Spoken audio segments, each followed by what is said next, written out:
আর কেউ আমায় ধরতে পারবে না। আমাকে বোতলে বন্দি রাখাও তো সোজা না। তবে এবার নতুন শিকার খুঁজতে বের হতে হবে।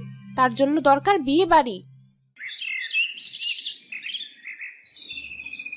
আরে কাদের ভাই, কি খবর? শুনলাম মেয়ের বিয়ে নাকি ঠিক হয়ে গেল। হ্যাঁ ভাই, খুব ভালো ছেলে, তাই আর অমত দিলাম না। এই তো সামনে শুক্রবারই বিয়ে, ভাবিকে নিয়ে কিন্তু অবশ্যই আসবেন। অবশ্যই যাব ভাই, মেয়ে তো আমাদেরও। শুনে খুব ভালো লাগলো। তাহলে আসি ভাই, পরে কথা হবে।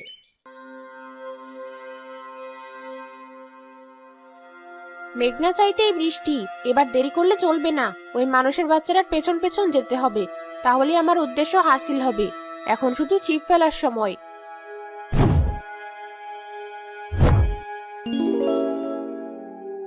শাকচুনি একজন সাধারণ মহিলার রূপ ধরে কাঁধে শাড়ির ব্যাগ ঝুলিয়ে হাঁটতে থাকে।